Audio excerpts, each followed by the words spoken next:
All righty.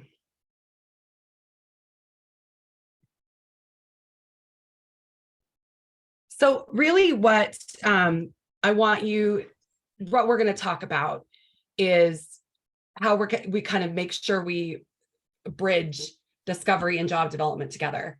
Because in a lot of ways, the work that you're doing, even though we say we're not looking for the job yet, all the things that you're doing lead to job development.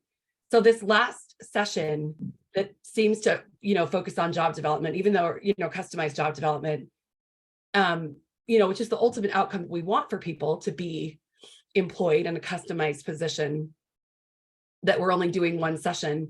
It's really because it's the culmination of all the work that you're doing, right? When you think about how well you're getting to know this person, understanding the best way that they learn, the work environment that's going to work best for them. When you are able to then start talking with businesses, connecting with people specifically for this person and looking for all of those things, ultimately you're job developing, right? Because you've done that good groundwork. And now you're just also looking for what the business needs and making sure those things match up. And so while it feels like we're not putting enough emphasis on the job development piece, I want you to think about all the things that you've done to get ready for this part of it, because you know the job seeker so well. So the job development part, a lot of it is already done, those pieces that you're going to be looking for and matching up. So just think about that in terms of that bridge work. We're going to talk about, there's a job development fidelity scale. So, right, just like we have the discovery fidelity scale that gives us the guiding tenets of how we know we're doing things well, there's one for job development as well. So we're going to go through that. We're going to talk about the differences between customized and traditional job development. We're going to talk about some different job development strategies that are customized and ways that you can engage businesses. And then finally, we're going to talk about what the VR counselor needs to do and how they ensure those best practices. So when we do discovery well, this is what it will answer for us. We're going to know who this person is, what vocational themes are driving job development, right? And remember, themes are made up of interest, skill, the tasks that a person can complete, and then the ideal conditions of employment. So it's not just what their interest is or where they want to be, right? It's all of those things make up a theme. So it's okay if you don't have the theme yet, but you want to be really clear when you start job developing that you've got those pieces answered. And if you're not sure about it, let's go back to that vocational themes workbook and do some of those exercises in there to tease out what the themes are. And I'm more than happy to do that with you if you're struggling with identifying what a person's themes are. So the ideal conditions of employment, we've talked about, what all of that entails, and what you're looking for and how this person is going to be at their best. And then finally, discovery work is going to tell us where it makes sense in the community to go and what businesses to talk to. So I think this is an important piece to think about right now, is how do you know when you've done enough discovery? And right, we have kind of those minimums that we measure by with the fidelity scale, meaning, right, 2 to 3 familiar activities, 2 to 3 unfamiliar, at least 3 informational interviews, right? We kind of give you those bare minimums that you need to do to be, that you need to accomplish to be doing it to fidelity. But more importantly is that when you're doing those activities, are you finding out what you need to find out? So this is kind of a little bit deeper, and this is when you might have to do more, right, than those 2 or 3 are kind of those bare minimums. Have you identified at least 8 to 10 interests? Can you observe or know what personal attributes or character traits this person has or that other people have identified or shared? What about 10 verified skills? This can also be emerging skills. It doesn't have to be things that they're absolutely perfect at, right? This interest in cooking, right, that you talked about, Sue, with the job seeker you're working with. That's an emerging, you're seeing those emerging skills. He started with, frozen food, and, this is how he did. The next thing we're going to do is trying something, from a recipe or whatever it is. And you can kind of maybe identify that as an emerging skill. Have you observed and verified ideal working conditions and work culture elements? So if every time you spend time with someone or they're around others and they do not find sarcasm funny, or, whatever it is, in the work culture, or, they're a very serious person, or they're joking all the time, or they need to be chatting while they're doing stuff. Those are things that you're figuring out about people that you want to be pretty clear about. You want to know what things to avoid. You want to know what their support needs are, and that can evolve, right? Because sometimes we know that when people are in, those situations in a longer period of time, some of those support needs might come up later that you didn't know about, right? But hopefully through discovery, you've figured out most of those things. You hopefully want to find where the tasks that somebody completes or are able to complete intersects with interest and skill, right? That somebody has an interest in doing these tasks and there's a skill at it.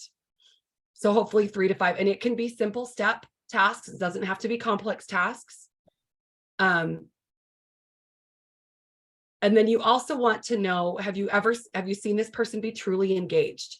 And what does it look like? And what were the circumstances? And verifying their learning style. So understanding, does this person need to watch videos? They need to be shown, really understanding what that needs. So then you finally want to know, as you take all this information together, this guides you in the, those career cluster, those vocational theme directions that make sense. So that's kind of when So this is kind of taking the pieces from the vocational themes workbook, elements from the staging record, and just kind of making sure that, that you've answered these questions and you feel good about it. Is this list kind of helpful in this condensed format? I wanted to make this slide something that you could even print up and slap on your desk or your office or somewhere, that if you're kind of like, okay, how am I done here? And then you kind of go through this list, or you have it handy, that it's something that would be helpful. So I want to just give you an example. This is a young man in Milwaukee that I had the opportunity to meet when I was doing some work with Transcend. And, just like many people, these are that you all support, right? I'm sure you've seen all of these terms or descriptions in somebody's file or a report that you got, right? That this person has a diagnosis of cerebral palsy, limited fine motor skills. He's nonverbal, limited academics, but good attendance. He uses an electric wheelchair and has limited computer skills. So that's what the file said. This is what the employment specialists got before they met Ivan. And he needs personal care assistance. So he needs quite a bit of support.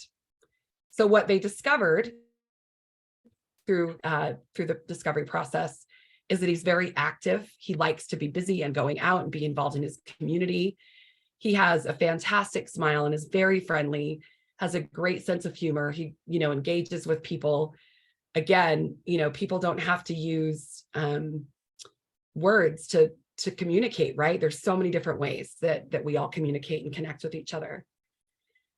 He is learning to use a speech device and a Dynavox at the time when they supported him or started supporting him. He's an excellent driver in his power chair. Is very conscientious about safety and all those sorts of things. So that was something they really wanted to highlight. He is able to do math. He can read familiar words. And that wasn't something that they got out of this information, right? But when they spent time with him, they learned that he could do these things. And the other piece that was really important is that he loves sports, and especially the Packers and the Bucks, right? Living in Milwaukee, he really got into the culture and the camaraderie of sports. So what happened is they, when they did discovery and they figured out who he was connected to, what they found out is Ivan's brother was going to Marquette University. He was a student there, and he was very involved in Ivan's life. And so, he'd been on the campus, he'd done some things with his brother, but there wasn't really anything beyond that, right? Just him hanging out with his brother on campus. Well, what they developed was a position where he wet mops the basketball courts. He keeps scores for volleyball and basketball games that are on campus. Excuse me. And there was this piece done that I think that highlights Ivan, but then also just in general, the messaging around hiring people with disabilities. But I want you to pay attention to one of the connections, or specifically what the coach says in this video. Recently honored for its inclusive hiring practices. Its partnership with Creative Employment Opportunities, or CEO, helps people who are disabled secure real work for real pay. Mike Kirchhoff shows us how it took one young man through the door and onto the court. Sound not matching up with the video.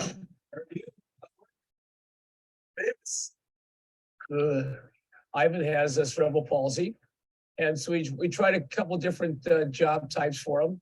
And we settled on one that has made him the human Zamboni. When Ivan Lopez is working, you better get out of the way. I think his favorite part of the job, honestly, is telling people to get off the basketball court. That or chatting with his coworkers, making friends, talking about the same things most people like talking about. And he always picked the Bucks, the Brewers. They would never lose if you listen to Ivan. Ivan is an employee at the Marquette Campus Rec Center. He punches in. He does his job, just like anyone else. So for people with disabilities, they want to work. They want to contribute to their communities. Even though we have the Americans with Disabilities Act, it got people in the door, but not through the door. So now is our opportunity to help people with disabilities who really want to work and contribute to their communities and be just like everybody else. They're citizens of our country and of our community.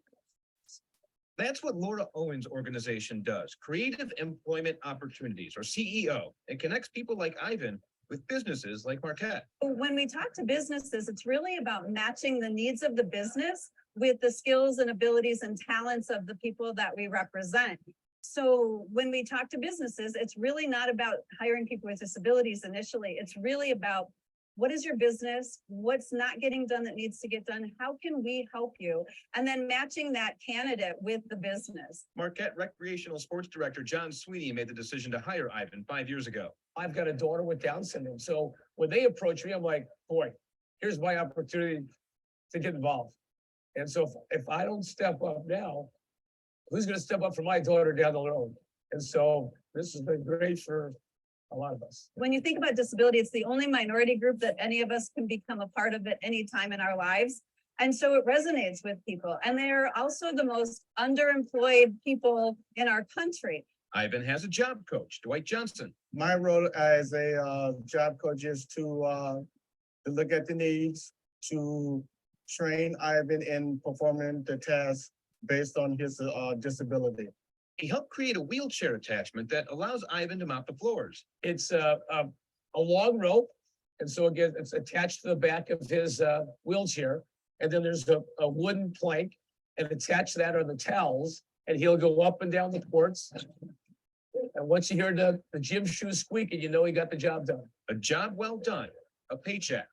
Laura says, well, sometimes it's hard to get some business owners past whatever accommodations they might have to make to hire a person with a disability. It helps to put it into economic terms. It really resonates with employers because this is about the economy. And now people with disabilities are earning money and they have disposable income that they can use to go shopping and go to the theater and go out to dinner that they wouldn't have before. Laura's organization, CEO, is contracted by Wisconsin's Division of Vocational Rehabilitation to help people like Ivan find jobs.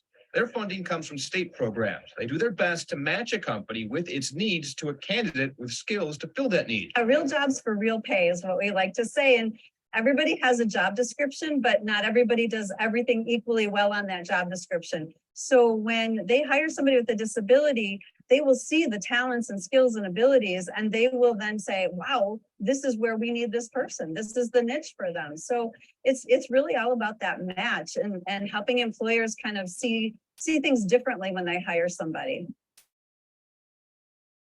Marquette University was recently honored for its inclusive hiring practices. Its partnership with Creative Employment Opportunities, or CEO, helps people who are disabled secure real work for. So what'd you think about that? Question about that actually. What I'm running into, not necessarily with the client that I'm working with here, but on a lot of my clients, is that they're afraid to get a job because of losing some of the disability benefits they have. And that's come up like more than once. And I was just wondering to know, like, if you had any advice or anything kind of on that at all, anybody? Yes. So the best thing to do is to have them connect with the benefits planning team, or UWIPS is what it's called, Utah Work Incentive Planning Services. They are experts that are employed by Voc Rehab. They have various funding streams, but they're all employees of Voc Rehab.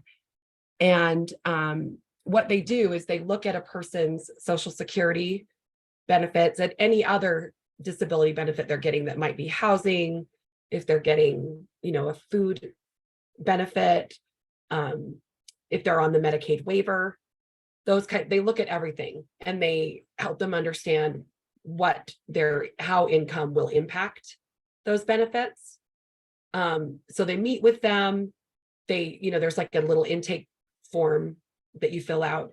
VR counselors typically refer people, but providers can also put in a referral or a support coordinator. It's just typically gone through the Voc Rehab counselor. There's been various times based on workloads that they have prioritized people who had a current job offer. I don't know what the criteria, what that looks like right now, but you can certainly put in an application. I mean, my advice is basically, if almost always some people come out ahead financially by working. The challenge is when people don't report and they get overpayments and they're worried about that. Right. And some of that the language or the materials that come back from Social Security can be pretty intimidating for people, about overpayments, and they've worked so hard to get on it. Like I definitely understand where people get nervous about it. But there are lots of incentives and ways to help people work and still keep their benefits. And then I got another small question with that. What about, like, the other thing I've run into is employers that have been like, I won't hire anybody under 40 hours, 30 hours a week, which then puts them over that. Is there anything you can do in that situation? Oh, so the employer is saying that it's like full-time. Yeah, it's 30, because I have a restriction of 20 hours for some of my students. Even like the one that I'm working with, he can only work 20 hours. But they are like, nope, we only hire for 40 hours most of the time, or is what I've gotten a couple times. And I just didn't know, is there anything you can come in with on that area? It's interesting as far as just given the, the challenges with hiring and just everyone right now. I understand why people would just want to know that they have somebody for 40 hours, but it's hard to know without, a little bit more information as far as, is that employer just, or is that business just kind of trying to get around it altogether? Are they worried about, having to pay benefits to someone who's working part-time? Not the expectation. I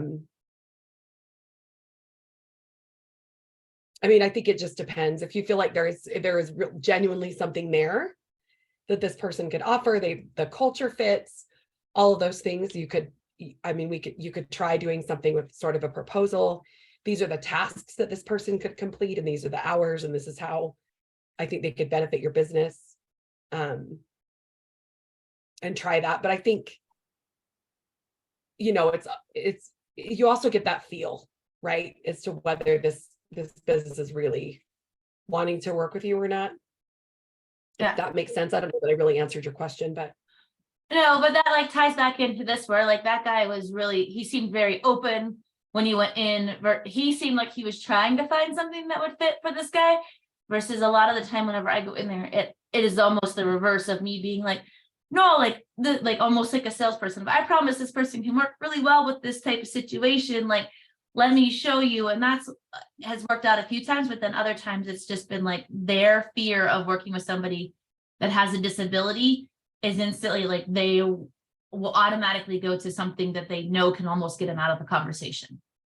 And that's just it, is some people have already decided, so it doesn't matter how great you are at trying to negotiate, but I would maybe ask if they're an equal opportunity employer, and that usually includes hiring people with disabilities, and an accommodation could just be like they don't fit that 40-hour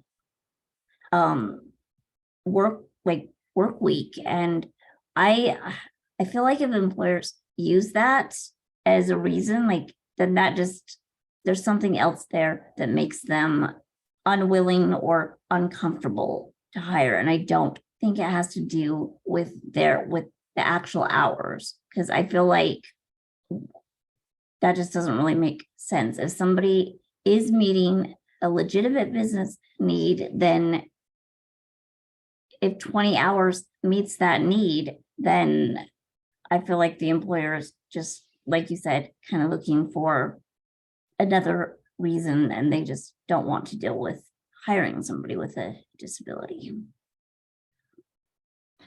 That kind of hits it, yeah, a little bit on the head for what I felt like. So thank you. Yeah.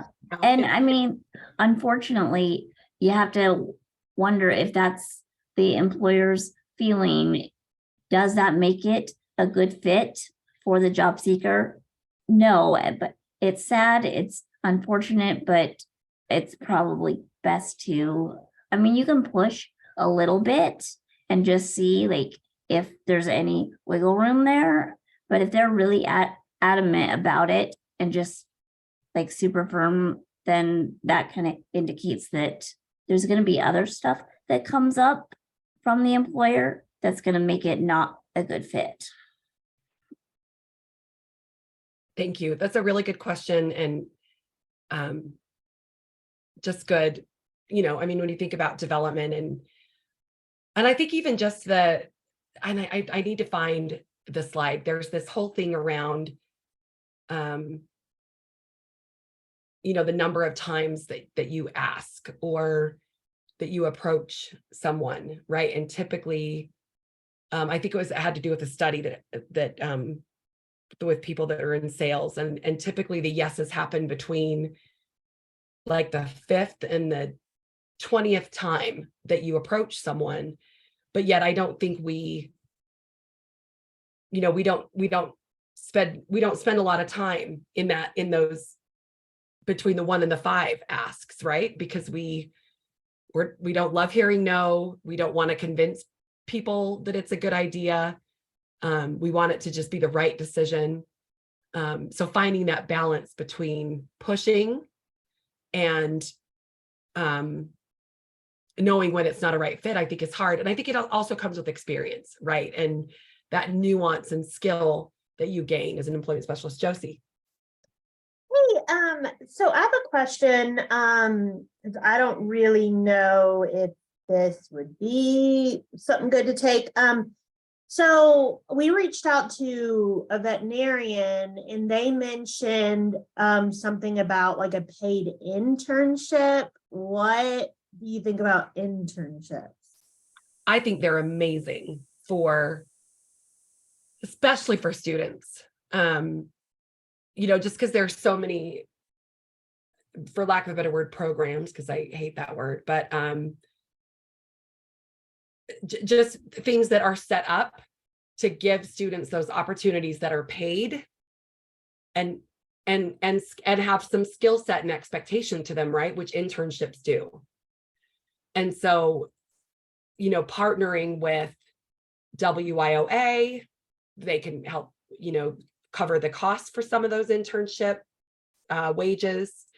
And then usually the business that is hosting the internship or providing the internship experience gets almost like I don't know if a stipend's the right word, but they get a monthly amount for, like additional training or that kind of support. And then, there's a lot of promotion and interest around internships and apprenticeships right now that are coming out of workforce services. And just, federally, just that it's just a really good way to build up experience that students and people aren't getting. And when I say students, that's up through like 25 is what WIOA covers in terms of age.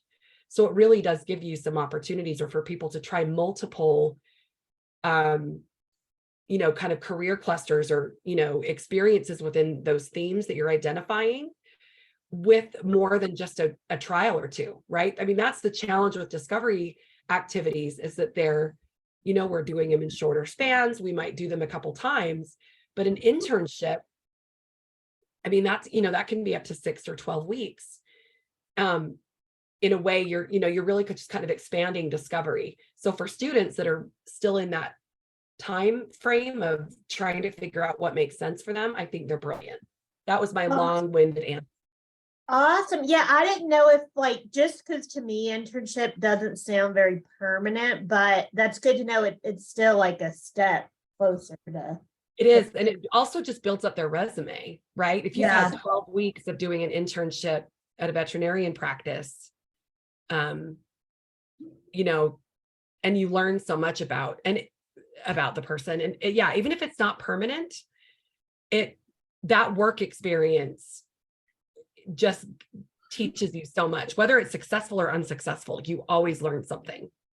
Yeah, well, I was gonna say I've seen a lot of success through internships. And like Trisha just said, even if it doesn't necessarily fit your idea of successful, you still learn so much. But also when we were doing the school to work project, we had a lot of students that did do internships prior to permanent job placement, and almost like there was rarely a time that it wasn't a good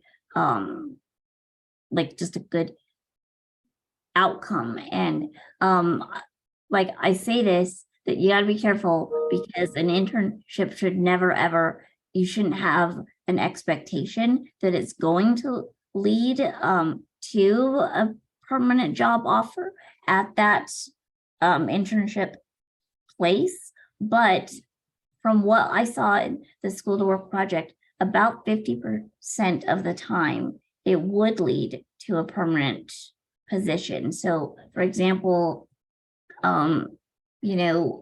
like somebody's working at like a music shop or something, and they start just as a paid internship, but that internship kind of gives both the student the opportunity to get used to the job responsibilities and tasks, but it also gives the employer who maybe has never hired somebody who experiences disability, it gives them some time to get comfortable and see that hiring somebody with a disability is not what they thought it was, and it's not as what may have been a scary idea in their mind. And then, like I said, about half of the time, the employer would say, oh, this was so great, this internship, I would like to offer you like a permanent position here. And again, you can't ever go into it expecting that, but it's nice when it does happen.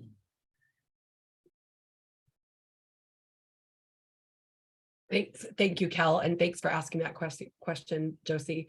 Internships are not always a part or an option as much, especially for older adults. You can do some different work experiences sometimes, or a temporary experience if somebody doesn't have a lot of work experience. But we really try hard with the tenets of discovery to expect that a person is ready and that we're going to help them find that employment just like we all do, without kind of a trial run. But internships are also very typical for young people, which is why it makes sense to incorporate those into discovery.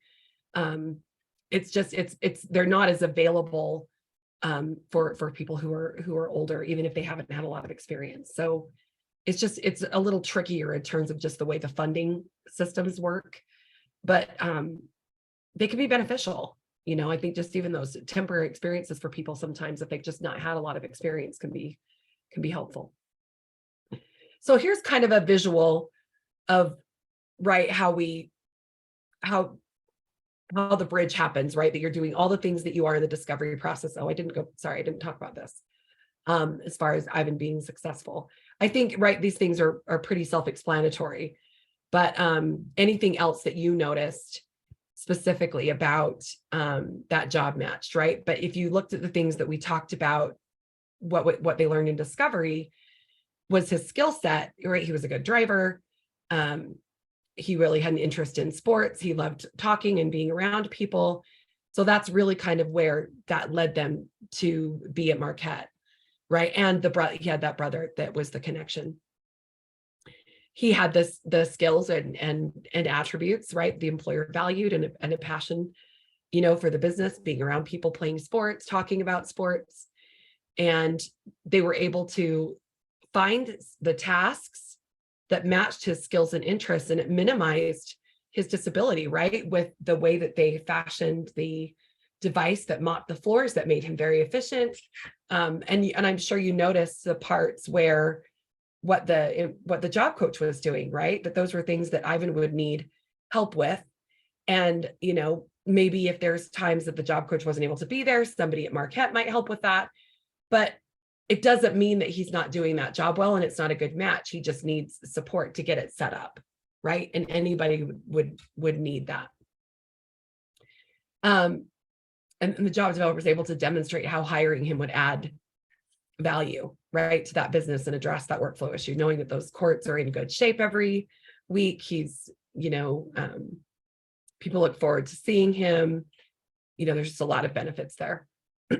Anything else you noticed that you wanted to bring up from that clip?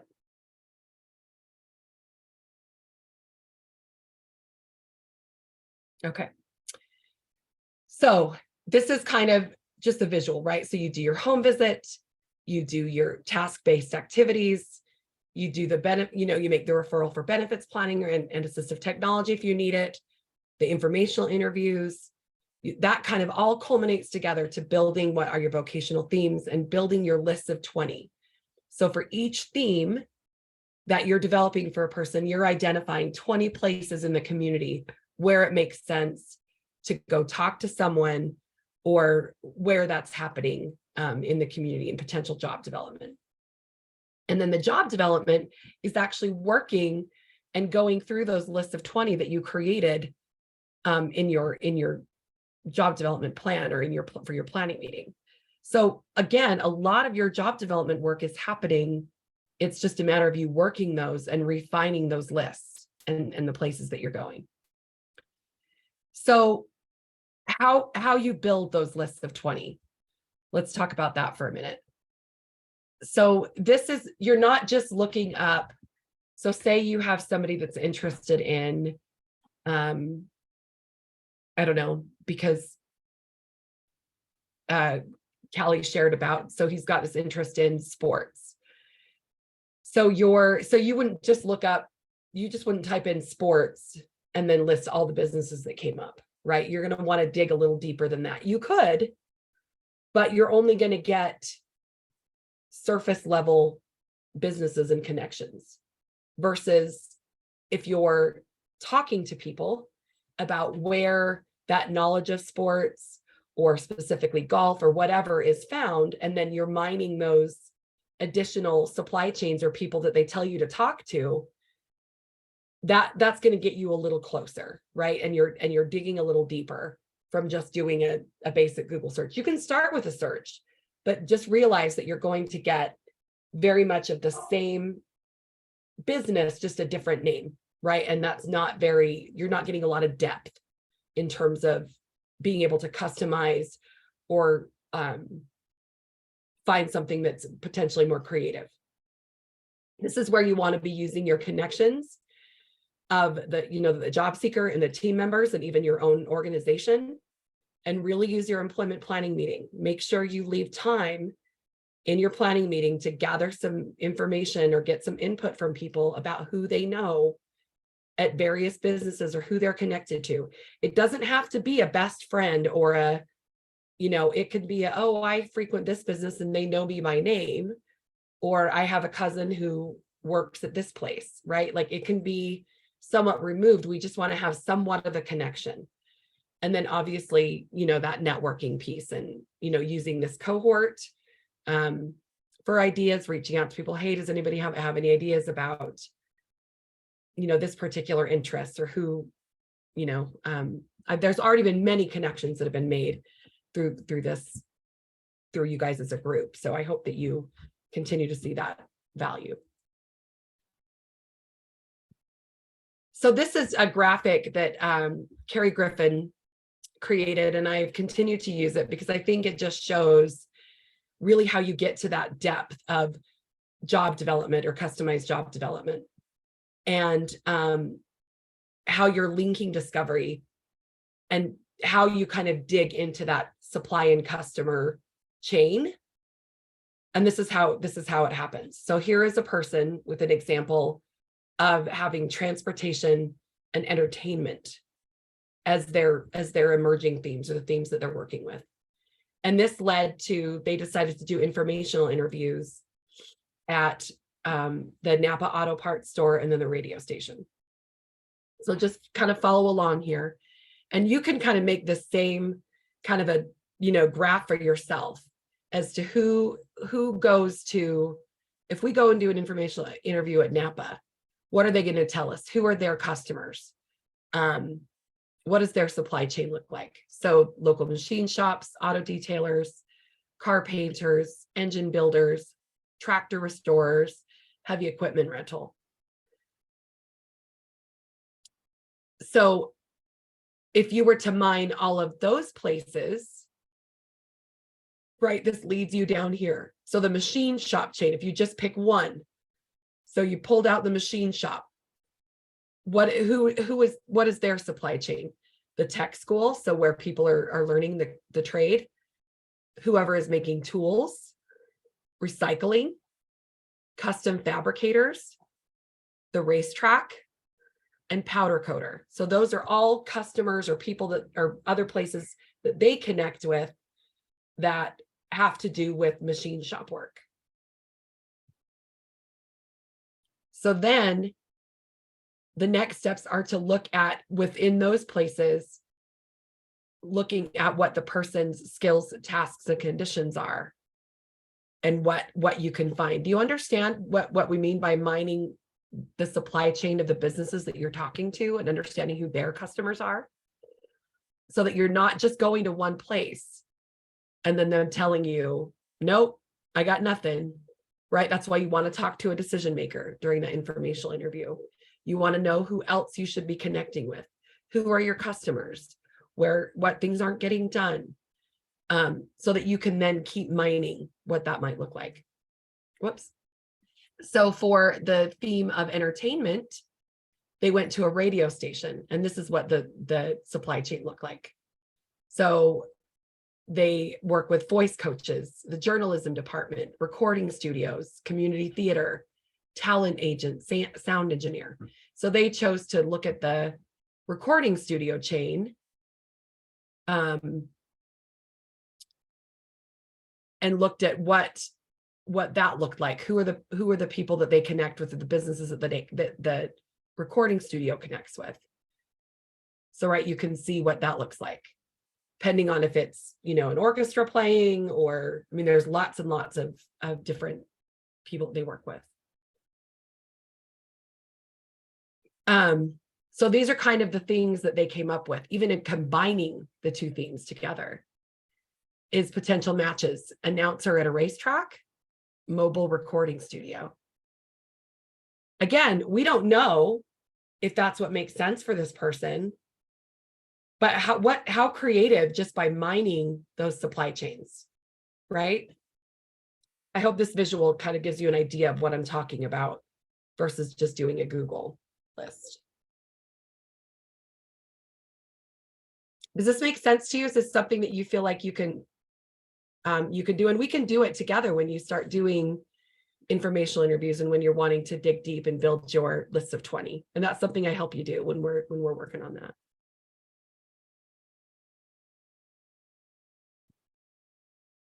So here's kind of another way to look at it when you're developing up the supply chain. So here's a person who has a interest in food or an agriculture theme, and they go to the grocery store, right? Because there's food items there. But what happens is that people end up opening boxes, stocking shelves, bagging, retrieving carts. And again, not bad, but if you want to be doing something that's really connected to food, let's think about where that comes from. So if retail is where you start, because that's the most obvious, how do we go up? So where do the things that come to the grocery store come from, right? That's the wholesaler. So you're still adding, you're packing boxes, there's logistics, transportation, customer service. Even further up the chain is, where is cheese being made, right? And what matters there is cleanliness, chemistry, measuring, cooking, portioning. There's some packaging, maybe some sales and service. Those are all the things that might be involved in, say, particularly cheese. And then before it gets to the cheese, right, there's the farm, like say it's goat cheese. There's, caring for the goats. And there could be some related sort of careers, like growing the grain, farming. Maybe you're not so much about the cheese, but wanting to be involved in harvesting meat, right? So there's lots of things that could be kind of involved in a food or agriculture theme that wouldn't get you to the grocery store, where you might be bagging or opening boxes. Does that make sense?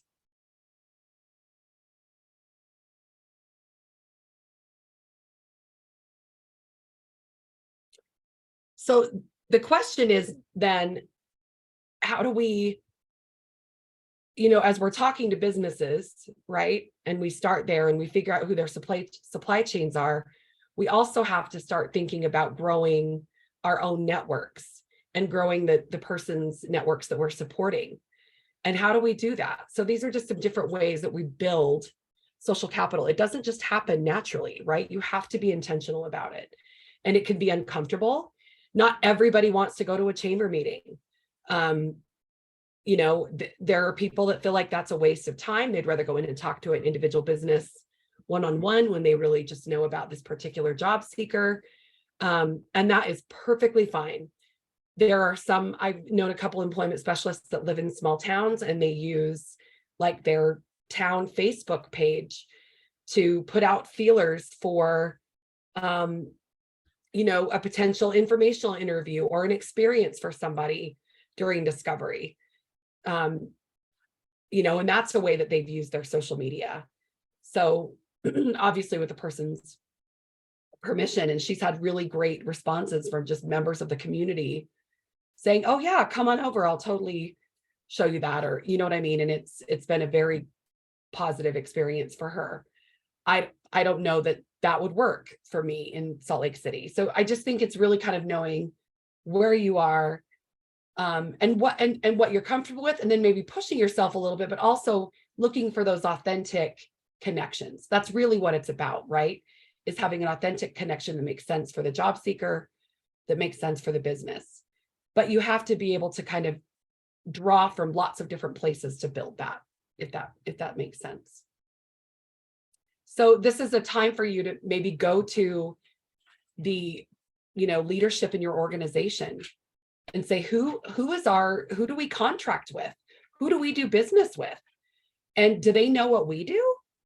And how do we connect with them? You know, if you're their customer or they're your customers, right? Having some of those reciprocal relationships about not necessarily providing job opportunities for people, but even just connecting and learning about their business and what opportunities might be able to just even exist, to go try some things out, right? So, you know, I would challenge you to even dig into your own organization and see what's possible there and who your organization is connected to, whether it's through a board, if they're involved in the chamber themselves. Is somebody going and representing your organization? Is that something you would rather do? You know, those are conversations that you can think about, and I'm happy to help develop those further as well. I just think there's, as much as there are some really great best practices around customized job development, there's also some nuanced, individualized things that you as an employment specialist are going to like make your craft and the way you go about doing things. That's going to make sense for you. And I think you need to have the autonomy to do that inside of those best practices, if that makes sense.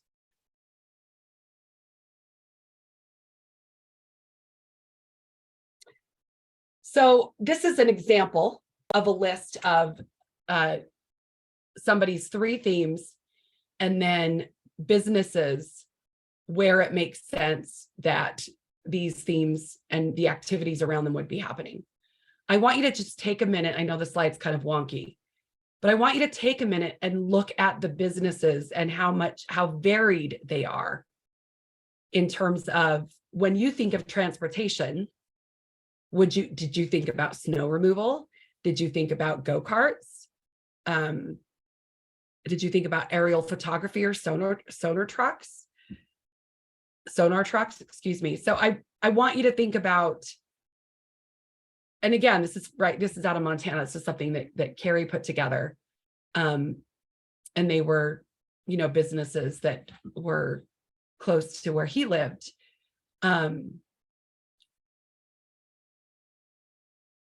But he really used that exercise of mining supply chains, right? And not just going with all of the things that just say can have the word construction in them, or all the things that just have the word transportation, or limited, the limited idea of what we think transportation is. What are your thoughts about that? You can put them in the chat or just pipe up.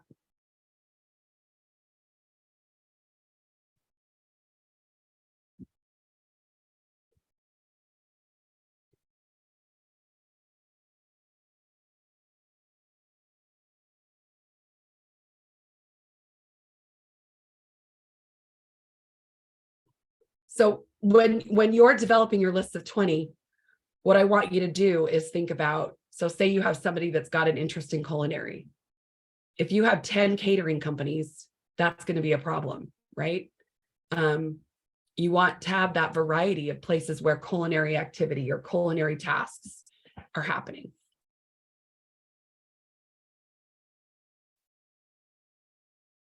So again, just another graphic that kind of shows that process of discovery and understanding all of these things and putting them together to then drive our customized job development. Because here's what I've seen happen in the past.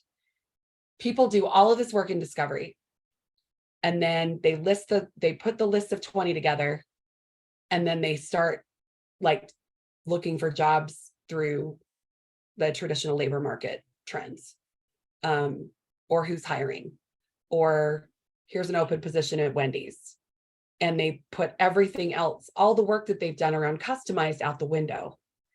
And it doesn't mean that there aren't things that match at Wendy's, or that the person might do a good job there, but you're missing the whole point that you basically did all of this job development for yourself, or foundation for job development, and then you didn't follow through on it.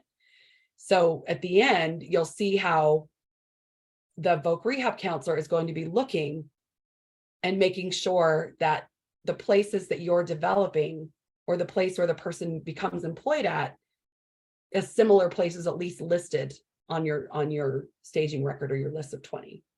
So there has to be a connection to what you learned in discovery and then how you're developing jobs. Does that make sense? Let's take a quick pause and come back in like 10 minutes.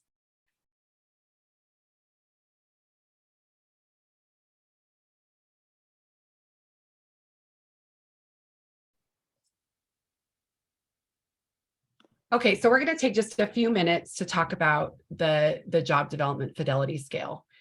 And again, this is really just kind of, it's that rubric, right? For you to be able to know, these are the things that I need to do to be doing customized job development to fidelity. So this just came out in 2019 after several revisions. And this is just a little bit of a background around it. So there's 13 tenets. 5 of them have to do with the systems. So that would be like VR, or your organization, and just kind of the structural systems pieces that support customized work. And so I think it's just important to know that there's always that look at both the systems piece and then the services piece. And you don't have a lot of control over the systems piece, right? As you just heard Brianna and I talking about. But the services piece is where, right, your role as the job developer, you can look at these tenets and make a difference. So the foundation of the fidelity scale is really just that we wanted to make a statement around how it's different, right, than traditional job development. And so this is just some foundational information about it, right? That we try to not have as many, we don't want the result of discovery to lead to lots of volunteering or tryouts or things like that, that we believe that people are ready and that people will learn on the job just like everybody else does. That being said, with students, the internship and those pieces are really, really valuable. So those are conversations that we're having now at a national level about how, when we're working with students and people are just getting, that experience in the workforce, those internships and experiences are really, really valuable and can enrich discovery. But as far as the fidelity scale for adults, this is what it looks like. So again, these have just some of those basic tenets of how something is customized versus not. And I won't belabor them, but I think it's just good to know, these are the foundational principles that everybody agreed on, regardless of who, which customized employment subject matter expert, they all agreed on kind of these foundational elements. The piece that I think, there's a lot of pieces to think about, but I think it also just helps you remember that you're creating and negotiating for a good job. that it's got to be beneficial both to the employee and the business, right? And that the job development part is one part of that integral approach to customized employment, right? All of the other pieces that you're doing need to come together. People don't just jump into customized job development without doing all of the work beforehand, right? Doing discovery, and those pieces that build up to job development. So again, we're going to go through these really quickly. The tenet is customized job development is based on the plan. So this is what you're putting in your profile. This is what you're meeting when you're doing your customized employment planning meeting. When we're reviewing your staging record, when we're reviewing what the outcome is, where the person gets the job, we want to know that it was based on all the work that you did in the discovery. And this is how we would look for that, right? That team members were involved, that even it may not be the business, but similar businesses were listed. It was evident that you went through informational interviews. And those are that is how we verify that was done. Customized job development is based on dedicated financing to provide different services than traditional job development services. So this is that you get a different payment structure for doing customized. So in Utah, this is it's different in that the outcome payment or the payment for finding a customized position or creating customized position happens after the placement. So you don't get it up front to develop it. It happens after it's been achieved, with the expectation that if you're going to customize something, you're going to be reimbursed for it. So that funding mechanism is there. It's just once it's completed as an outcome versus the funding up front. Does that make sense? The reason RVR decided to do that is they did not want to provide funding or earmark funding for customized job development. And then if a provider did not get a customized placement or a job, have to get that money back from the provider because it wasn't customized. So the answer was providing an authorization for job development. And then at the time of placement, if it's customized, it is reimbursed at that higher rate. So that's how the financing is different here.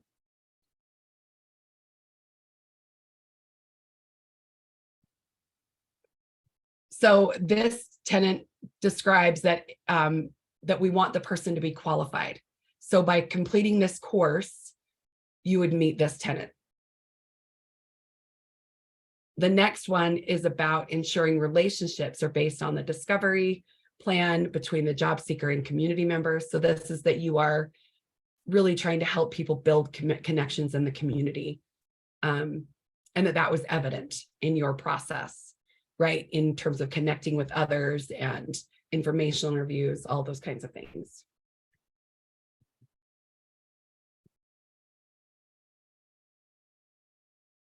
So this one is a big one in terms of ensuring that the transportation piece is figured out. It doesn't mean that you are providing it. You're just making sure that transportation is taken care of, right?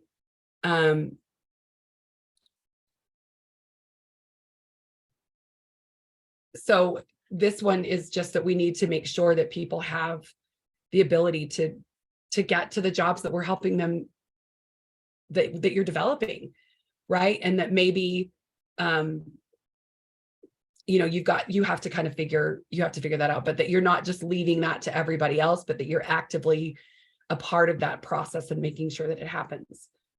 Again, you're not responsible for transporting the person, just for making sure that they have the transportation in place.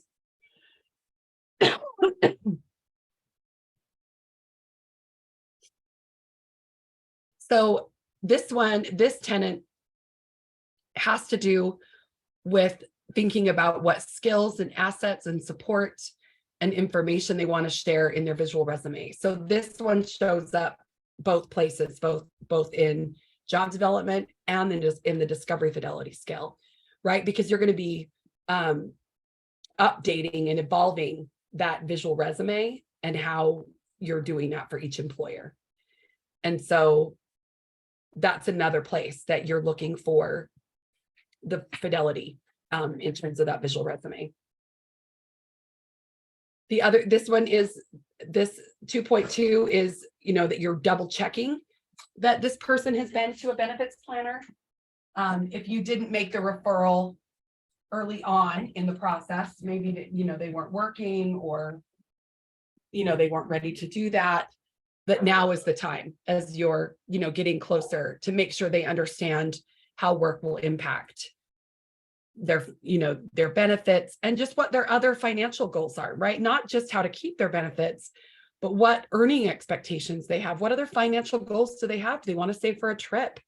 Do they, really just having some documentation or piece of that being addressed or discussed. Again, this kind of goes into verifying and connecting back what you learned in discovery about how much a person wants to work, is it in the number of non-hour work-related service and supports they need. So kind of just figuring out what that needs to look like. So you're figuring it out as you're developing, and you're thinking about what to plan for. And then you're also thinking about it once the person has a job and what those supports need to look like long-term. And that's where you enlist a person's support coordinator if they have it, meeting with the VR counselor and making sure all of those things kind of get taken care of. This tenet is ensuring that you're really that the culture, task, skills, all of those things are meeting what the job seeker said they wanted, right? So this is that verification that you're helping them get a job based on what you learned in discovery.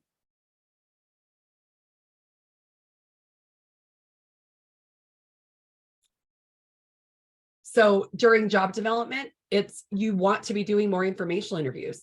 They look a little different than they do during discovery, right? Because while you're not necessarily asking for a job, you're in a different place. You might go back to a business that you connected with for an informational interview during discovery and say, hey, we're a little further down the road.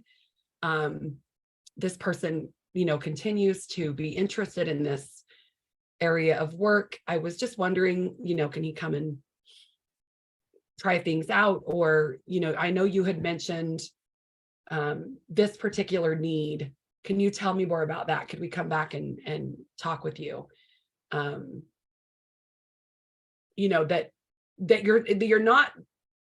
You're being honest about where you are in the process, right? When you do that initial interview during discovery, because you're not looking for a job.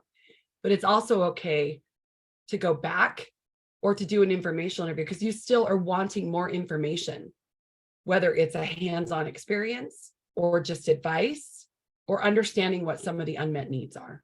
Okay. So those informational interviews are happening in job development as well as in discovery. We want to see that you're doing task analysis as you're getting ready to help somebody, get a job, that you understand all of how to set up that training support and really help somebody be successful. We want to see if there is, if there's a negotiation, that you've negotiated a position, what that looks like, and some evidence of what that negotiation looks like. And I'll show you an example of what a task proposal might look like here in just a little bit. You want to be able to create a training plan. I'm assuming most of you have done that as job coaches anyway, right? Where you look at job tasks, what are the skills required, where does this person need support, and then some strategies that you're giving to the employer, right? So that you can fade out and they can, you're facilitating that better relationship and working relationship between the employer and the natural trainer, or, just that support team. Doesn't have to be overnight, right? It can take a while. to get to those places, but you want to have that training plan in place. Who does that regularly now with job development and placement, creating kind of a job site training plan? Does anybody have a template or just a process that they use that they'd like to share about? It's okay if you don't, I'm just curious.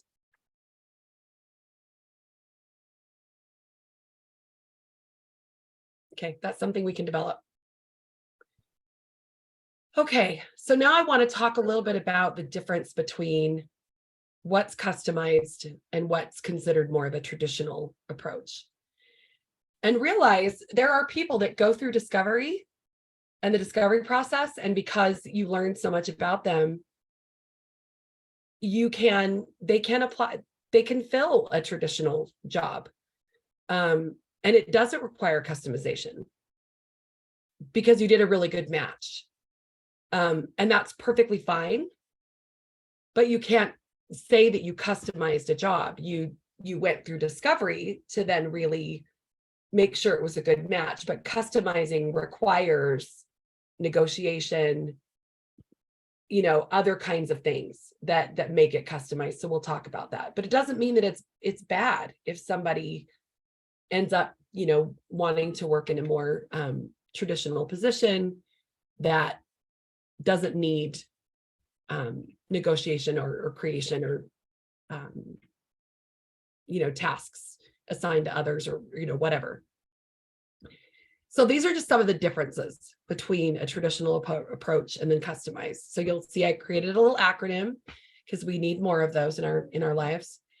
So a traditional, right, we use assessments, work trials, OJTs, volunteering. Again, none of those things are bad, right? It's just that's considered a more traditional approach. With traditional approaches, we typically already have relationships with employers, or we're looking for places that have vacancies that we can either place people in, or we're just kind of helping people, let them know what we have available and if they want to just work in those positions. Traditional job development can sometimes be driven by someone, filling a job opening or, looking at their willingness to hire. So it really is about placing somebody where they can be successful at completing those job duties without a lot of adjustment. And with traditional job development, typically we'll develop a job site training plan and teach it to the job seeker after they hire, but it goes more to like the job coach, not necessarily the developer. The developer isn't the one that's doing that. With customized, the job developer is the one that's setting up that job site training and plan because it's a customized position, right? Understanding the tasks that are negotiated, who the person is communicating with about that. And even if that person ends up just needing long-term support from a job coach that doesn't have customized training, the research is showing, right? This is still an early process that we're gathering evidence around. But the research is showing that when the customized job developer at least maintains some level of relationship with the business because they establish that position, it's turning into longer outcomes, or the job retention is higher because that relationship was established with the developer, right? And the negotiation, all those kinds of things. So even if you support somebody, get them really stable and doing well, and then have a different coach come in to work with them, it really makes a lot of sense to just still be checking back in with those decision makers that you negotiated this position with to make sure everything is going well because you established that relationship, if that makes sense. Okay. So with customized, right, that we're using discovery activities. and trying to figure out how they best learn and ensure that fit. So, and we presume that somebody's employable. We're not doing things to say whether or not somebody can work. We believe that everybody can work with the right supports. It's just figuring those things out and where somebody's at their best. We really focus on those ideal conditions of employment with customized. We're using informational interviews and mining those supply chains, right? That's different than a traditional approach. We might make a proposal that outlines specific tasks that need to be done and that highlight the job seekers' skills, interests, and supports available to demonstrate how they can be successful. So there's just some of the ways that it's different in terms of the approach.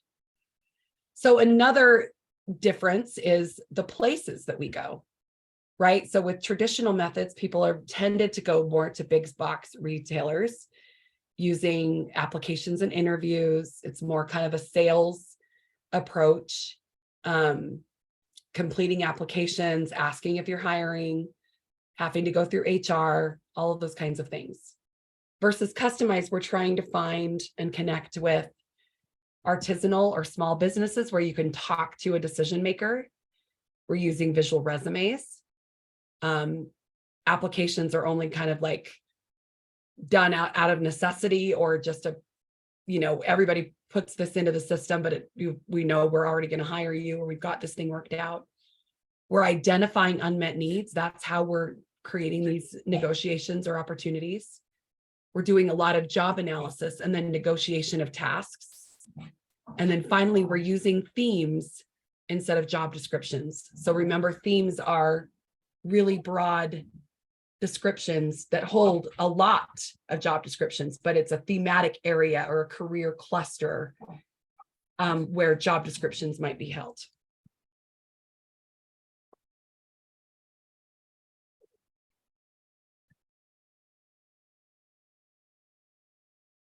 So we just talked about that, right? Knowing that there's a lot of jobs that we don't know or don't see because we don't mine those supply chains. We want people to connect over shared interests. And we think that we know that employers will connect sometimes, or businesses or decision makers will connect to people in the same way, right? When you're able to kind of get that one-on-one time and really connect somebody to someone. I think even though you didn't hear all of that in the story about Ivan, he connected with Ivan from a parent perspective, right? Thinking about when my daughter is of working age, who's going to show up for me? It also happened to be a really great fit, but there was some commonality there in terms of opportunities and intentionality. We want to be circumventing HR and departments and really just connecting the job seeker to who makes those decisions. And you can usually do that in smaller companies that don't have those larger HR functions. It doesn't mean that you can't get through bigger businesses, right? We've had some really great partnerships and positions that have been customized with Harmon's. I've heard of some other larger retailers that have been really good to work with at specific locations, so maybe those managers have more direct decision-making ability than others. So understanding where some of that culture is, but recognizing there's also so much small business that we don't approach. Everybody's going to the big box stores. So just, know that there's other options. There's other places to spend time learning about. And this is true even now with hiring signs, but employers are always hiring.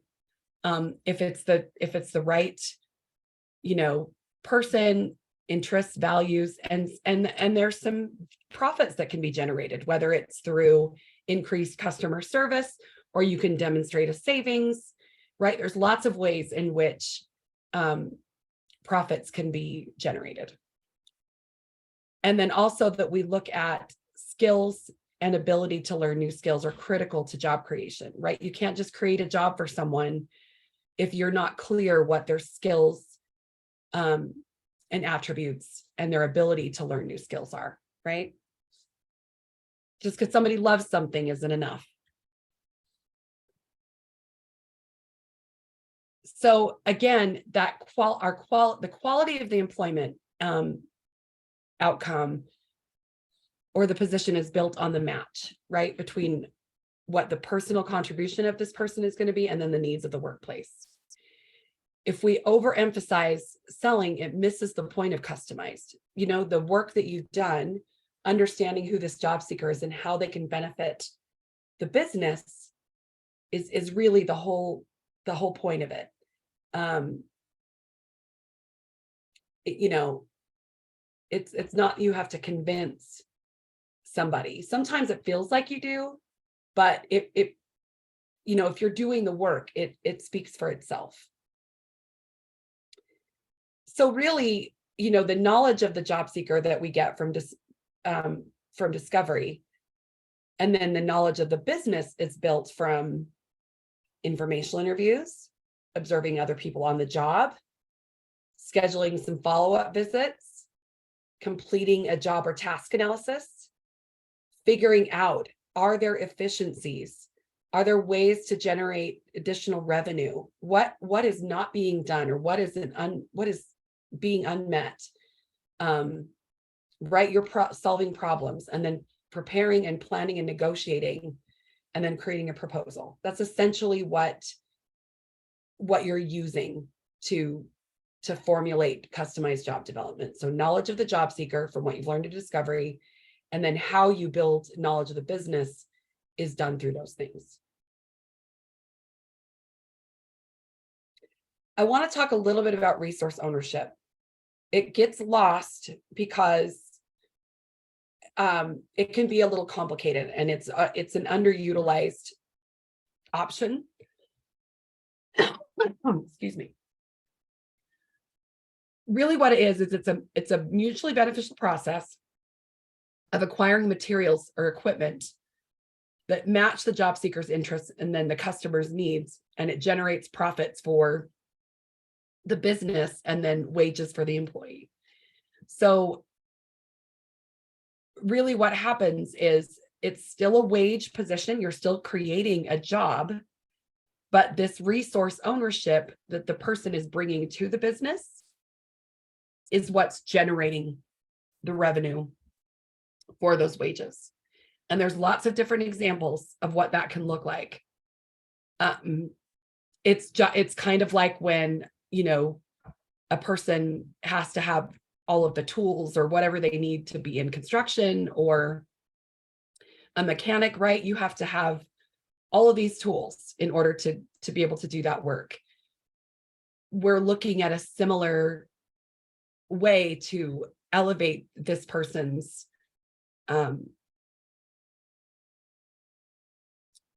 contribution to this workplace. And we figure that out through those informational interviews. If you remember, one of the questions on the informational interviews was, if I had $10,000 to invest in your business, what should I do, or what would that be? What would that look like? That's a question that kind of leads to this resource ownership piece. I'm not saying that everything has to be $10,000, but it gives you an idea of something that maybe they are undercapitalized and can't access, or could be of benefit if it fits the person that you're working with, skill set or ability. So one example that I was involved with several years ago was a young woman named Chelsea was working at a elementary school, and she was working in the office, doing office kind of assistant tasks, but she really wanted to be working with kids. And we went through the discovery process. She was only working like one day a week in the office, very underemployed. So through the discovery process, we learned she was really great with technology.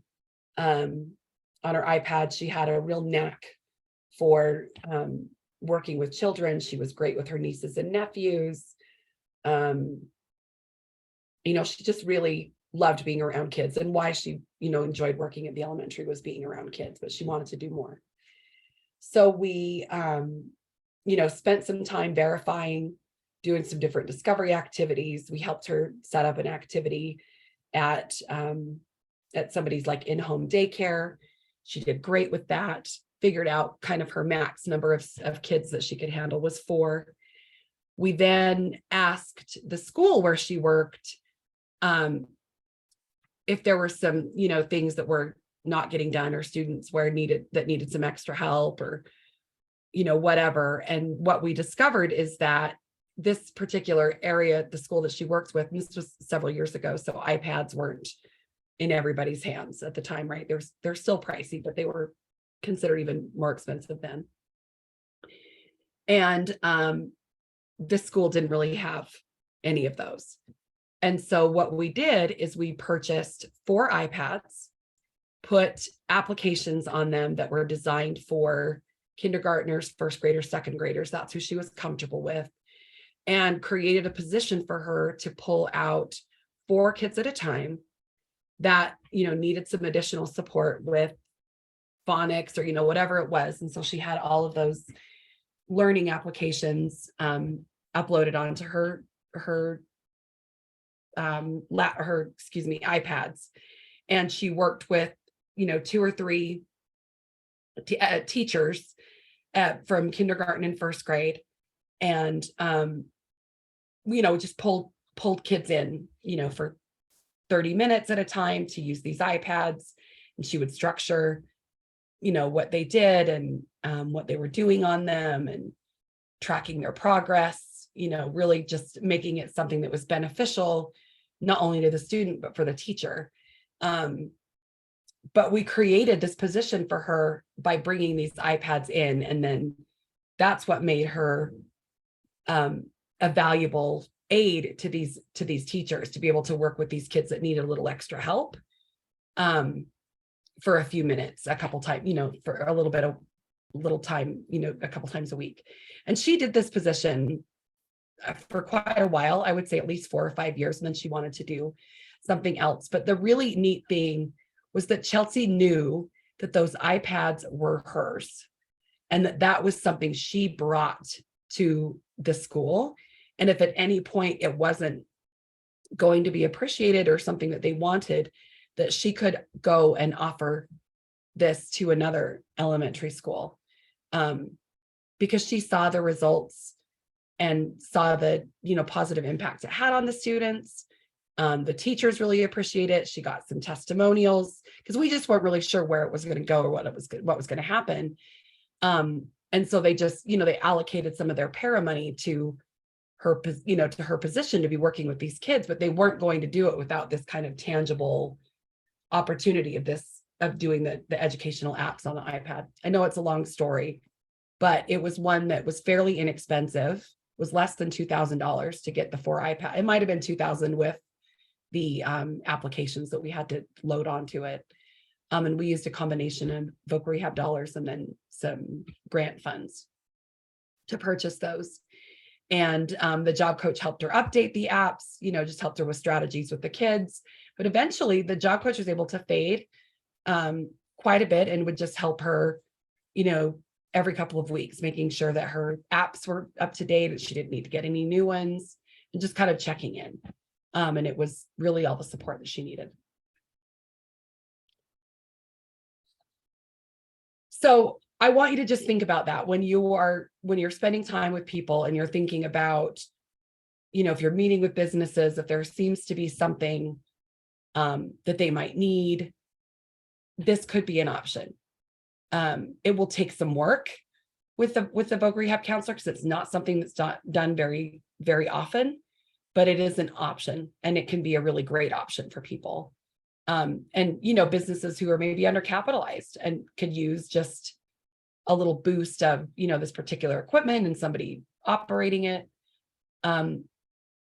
This was an example, if you guys remember in the very introductory course, the Christian catfish hole was an example of resource ownership, right? They had the shack, but there wasn't the processor. There was a bunch of things that he didn't have to be able to offer that service to people.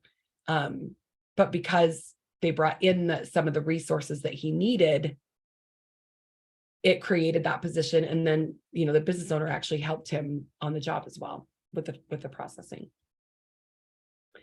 So I want to remind you about informational interviews. We've talked a little bit about it and how you're going to do them again in job development, right? That this is another strategy that you use. It just looks a little bit differently. So, right, those informational interviews hopefully will lead to an observation or some sort of that you can learn more about the business. If it goes well, ask to come back. Can we try something out? Can we get, their hands dirty? Think about your role as being as a consultant and a problem solver, but you have to understand what the issues are before you offer solutions, right? If you think about what some business feedback has been, it's that employment specialists come in not understanding what our needs are. So you've got to do that piece, and a really great way to do that is with informational interviews. I encourage you to keep doing those informational interviews. I think it's just a good exercise to connect with your community, know what's out there, get people to know who you are. And I know it's not always a billable activity, but I promise you it will pay off. And you can start kind of a catalog or a list of, places that you've done informational interviews in, what you've learned, what some of the unmet needs were, right? It's going to help you to kind of write some of those things down so you can go back to it.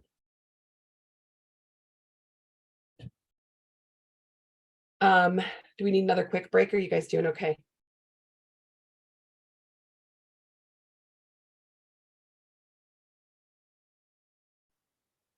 Y'all are quiet.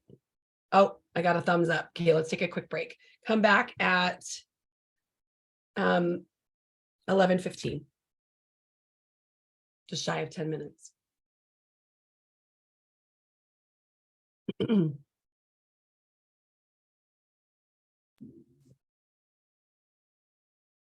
Okay, so I think obviously we all know what negotiation means in general.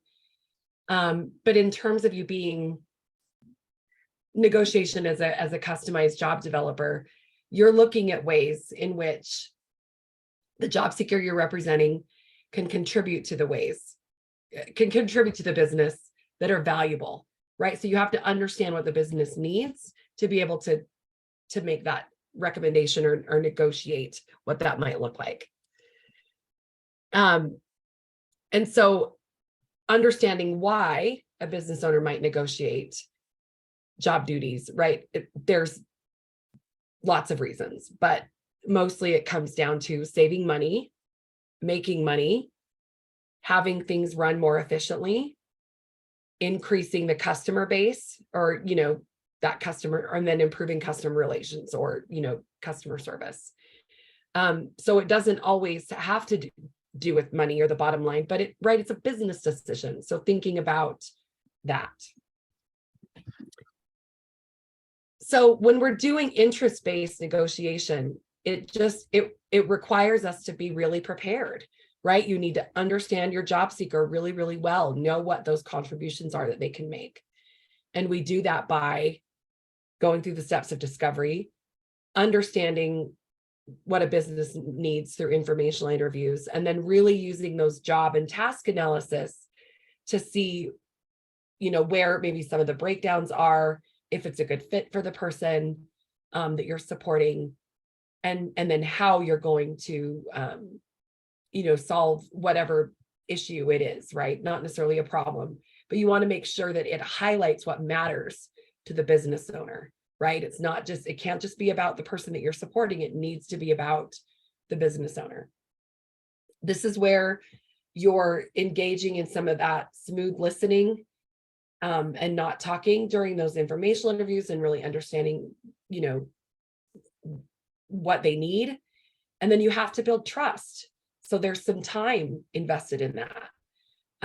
It maybe takes more than once, right? Going and doing things or spending a little time in that business.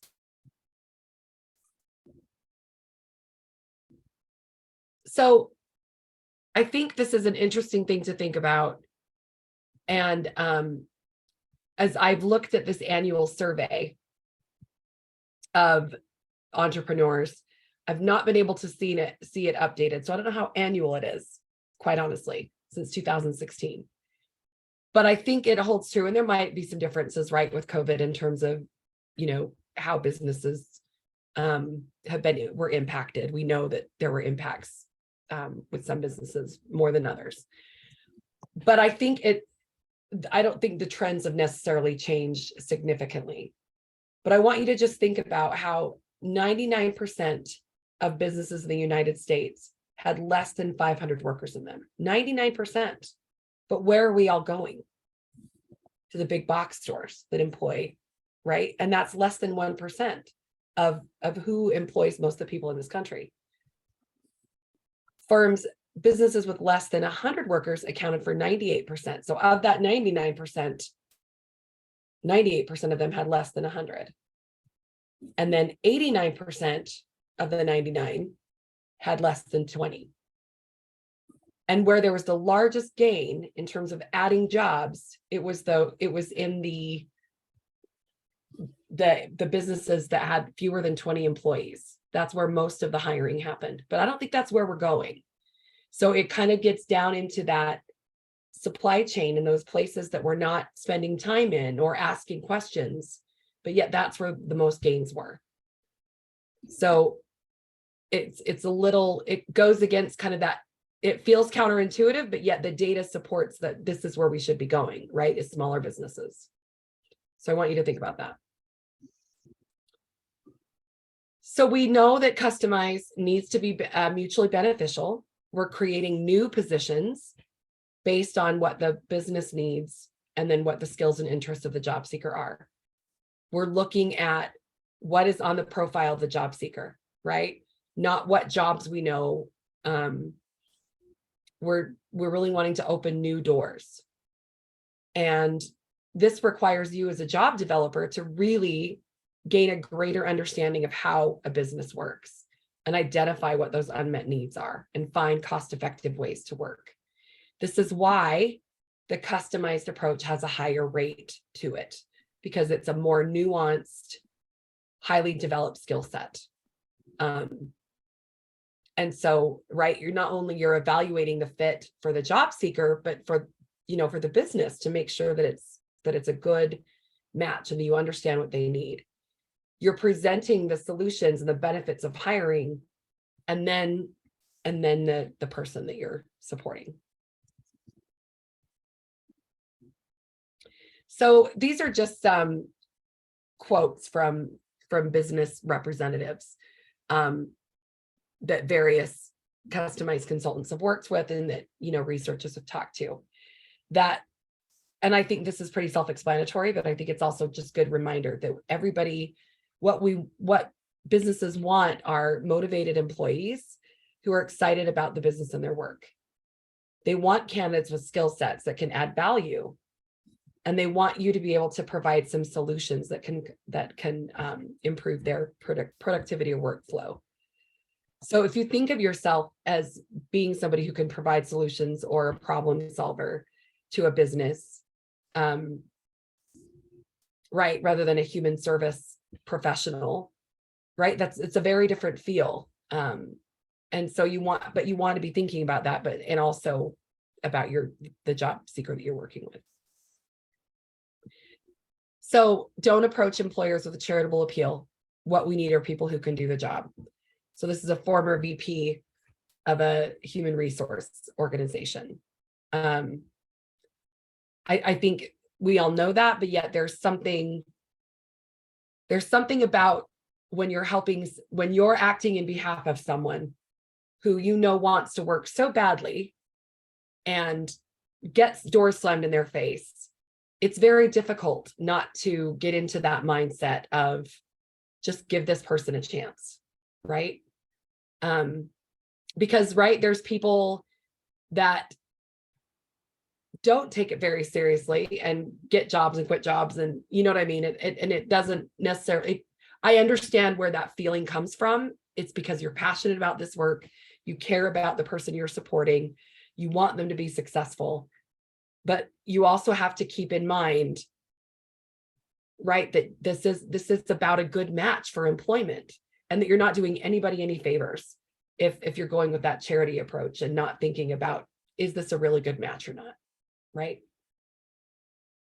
Any thoughts about that, Kel? No, just that I agree that it can get tempting to feel like you're wanting to really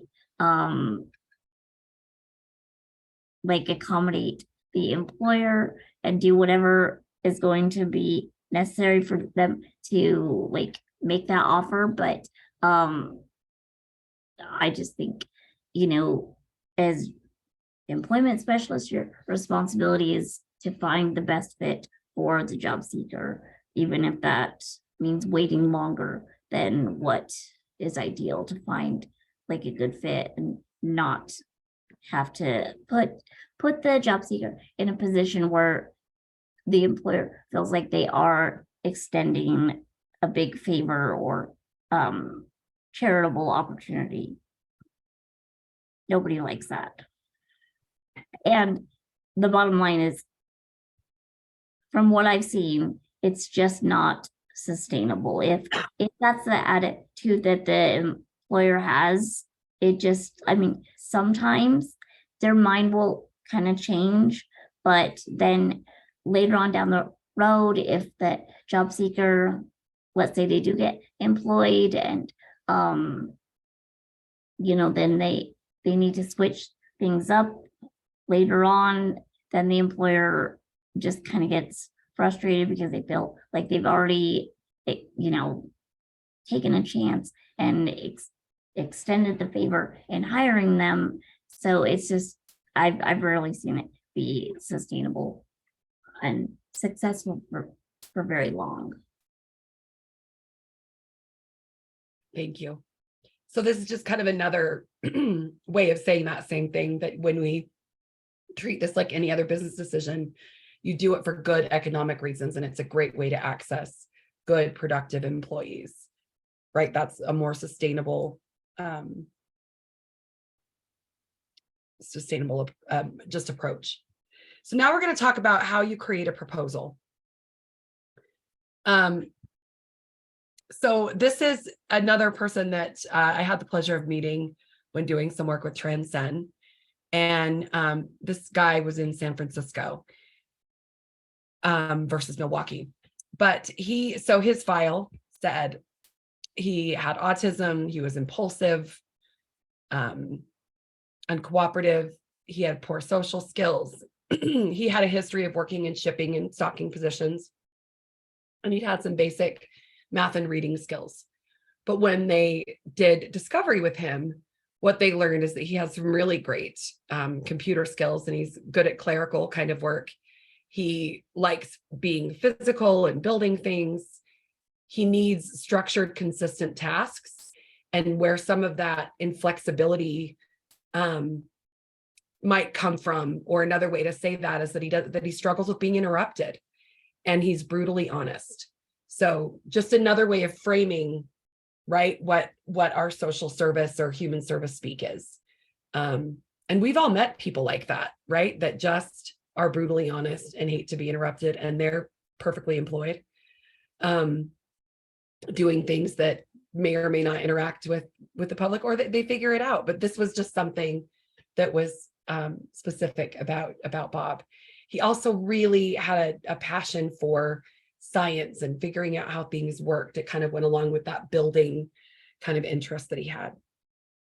So where they went is the Exploratorium, and imagine it to be similar to probably like a Museum of Curiosity or the planetarium or something like that, where there's a lot of different exhibits and a mix of a gift shop and science work going on. There's active things kind of going on.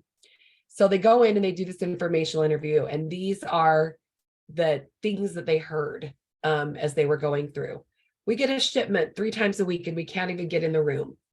I have people with master's degrees bagging rocks. sorry, this office is a mess. We get all these printed catalogs. We just started getting the website orders. We don't have anyone to process those. Our inventory is just around the corner and it just moved and I'm afraid to open the door. So, right, those are all things that lead, that indicate all of the unmet needs this exploratorium had, that the Transcend folks were paying attention to. So, and there was never a question of, are you hiring? It was, these are just the things that are not getting done, or what we're struggling with. So I want you to think about that, right? These are the things that aren't happening, and then how you turn that into a potential task list. So this is kind of taking the job seeker's features to benefit. So you're taking what the employer needs and your job seeker's skill set and creating a potential task list. And this helps the business or the employer or the decision maker, whoever, to focus on the job tasks, not on an existing position or a posting, but just the things that aren't getting done. And it really helps you be able to, and then you need to demonstrate how this person can add value to their workforce. So let's show how we, let's dig into that a little deeper. So it gets the employer thinking and talking about tasks versus the job posting. And you want to use the employer's language, so not using our jargon, right? Use their jargon or their terms. List specific tasks. So not generalized things, but more specific tasks. So if you look back at this list, those are some of the language that you're going to want to use in your proposal. You want to start with the things that are the most needed first, or which tasks are going to have the greatest impact, right? And again, these have to be a match with what the job seeker that you're working with are going to do. So this is what the task list look like. I realize this is kind of small. I apologize. So first of all, they sent kind of a letter that said, thanks for coming, letting us come by. It was such a pleasure to meet you and meet your staff and all these kinds of things. And they kind of introduced the solutions that they came up with or what they noticed. And then this was the task list for the exploratorium. So in the museum store, online order fulfillment, downloading online orders, packing and shipping orders, processing credit card payments, processing incoming merchandise, inventorying and organizing back stock area, setting up and restocking the retail store, inventorying. So you can, I don't need to read it all to you. But you can see that that's where they would have him be spending the majority of his time in those areas that were not getting done. And then in filing, right, vendor contracts, account paid, packing slips, collating literature and merchandise for events and sales. So really just looking at all those things that weren't getting done and then listing them as potential tasks that he could complete. So it went from this, we're not hiring or we're not even thinking about it, to when can this person start? And so they created this position. Another way to do that is also by demonstrating how there's a cost savings. And there's not always a cost savings, so you want to be careful with that. But if you think about how they talked about people with master's degrees bagging rocks in the museum store, right? If you are able to demonstrate what that person's wages are, and then how by not utilizing some of those highly trained staff that have other responsibilities to do some of these other tasks, how that can be a savings. But just be careful if this is not about productivity, or that you're not looking at a cost savings. There's other benefits that you want to emphasize, whether it's improved customer service, whatever strength that person is bringing, that's what you want to highlight in your proposal. So he has skills and attributes the employer valued. He's extremely interested in the business, right? He's got that sciencey brain. He's very much one of the crew. And working and doing those tasks minimizes the things that were getting in his way or that he had this negative label of, right? Being inflexible. And, he had this set list of things that he was doing. And I actually got to, meet Bob and go to the Exploratorium and see all the different things that he was doing. So it really was a really well thought out, negotiated, created position for him. And they did, present a cost-effective solution and help them understand how his skills and how to accommodate his disability. So that's what the coach to the developer did, right? Helping him with his coworkers and if he got interrupted and all of those kinds of things. That stuff didn't change. It just meant he was doing the tasks that made sense for him. So some of those things didn't matter as much. So this is an example of a cost savings analysis that Jennifer White out of Able Opportunities shares. And, you could put this into a spreadsheet with the calculations, right? So here's just an example of, say, somebody that's a manager that you can look at the difference in what their hourly wages are. So you'd have to know what that was or approximately what it was. And then that's how you would calculate what the savings would be over a year, 2 years, 5 years, right? With projecting a COLA. But you could use that.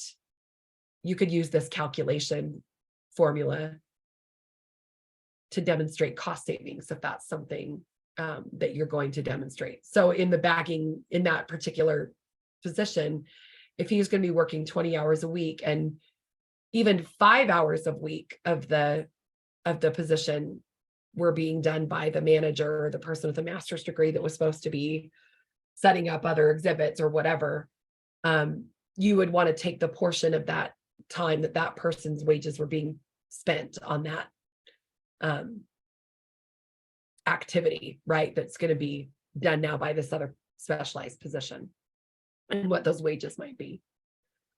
Does anybody have any questions about that, or have you ever done anything like this where you've been able to give them a cost savings analysis of by hiring somebody to do specific tasks or pull out specific tasks that aren't getting done and create a position, what that could look like?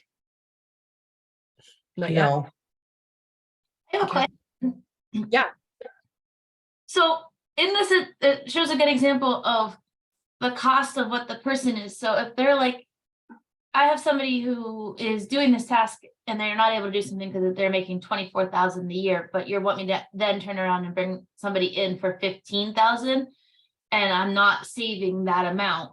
Like that type of a situation, like how is that sometimes a sales point of just being like, well, you're spending $13,000 more a year, but you know what I mean? Like that's a little Right. tough. You want to make sure that it's a cost savings, right? If that's not the point, if that's not where the value is, you wouldn't do this cost savings analysis. Okay.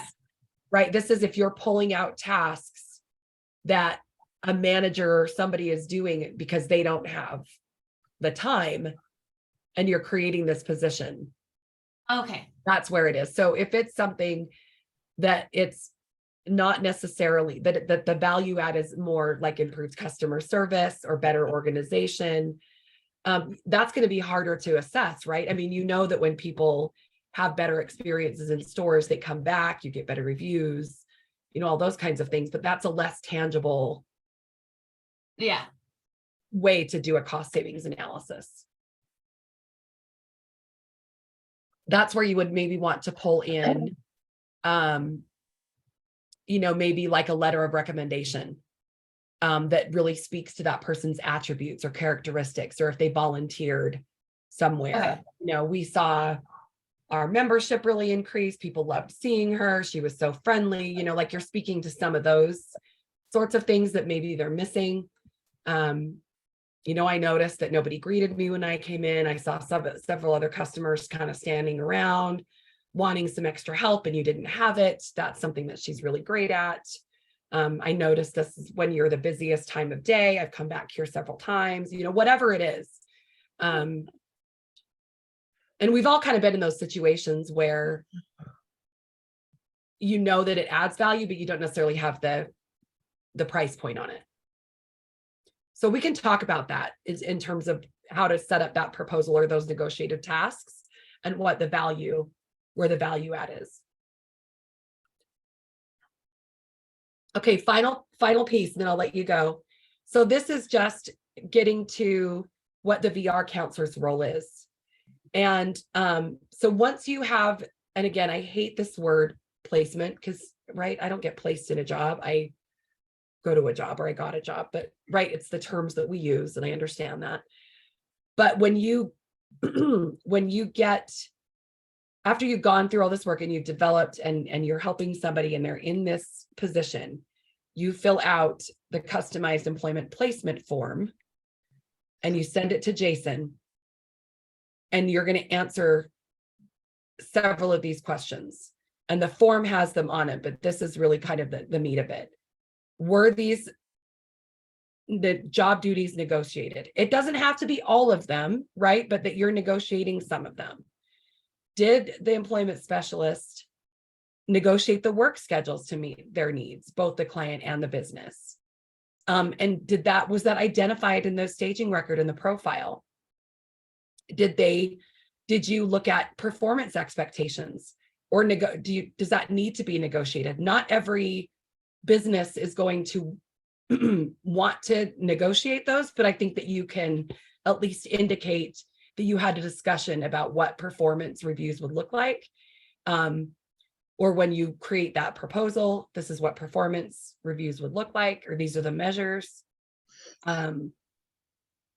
You also want to be talking about that the ideal work conditions are being met, and that was identified in the staging record. So do you see how all of these things are kind of connecting back to the discovery work?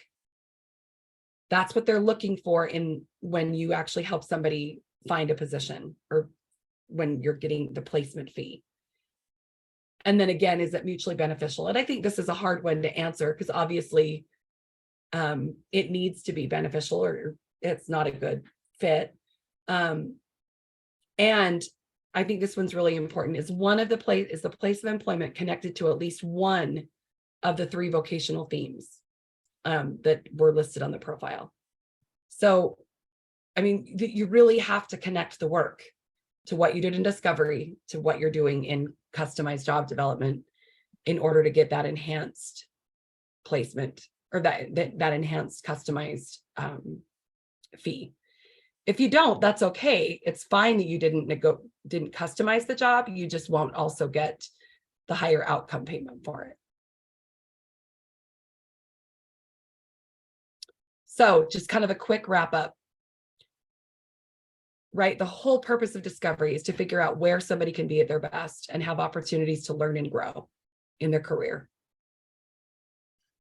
I want you to go back and revisit key pieces of information in your discovery process if you're getting stuck. And if you still get stuck, please reach out. I'm going to be reaching out to you individually, but don't lose sight of those themes, even when it's tempting, when you've got a job right in your hand. If don't lose sight of all the work that you've done. Know that customized employment, it's collective. You need to be doing this with other people and engaging team members, even if that's through a quick email or setting up a quick Zoom meeting just to get some people's ideas or, information about who somebody knows. You want to be refining your list of 20. You don't want to just slap businesses up there to say it's done. Make it meaningful. Work that list. And then again, pull the team together when you need them. I'm happy to facilitate those. You're welcome to use my Zoom room anytime. I just have to be able to start it, obviously. But if that's something you need, I'm happy to help with that. Long after, right, the course is done and you're in development, at any point that you need support, that's my role.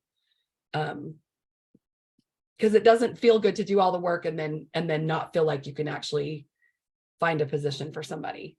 Because I know that you can. It's just a matter of connecting all those dots and putting the pieces together. That is all I have for you. Are we scheduled to do the check-in for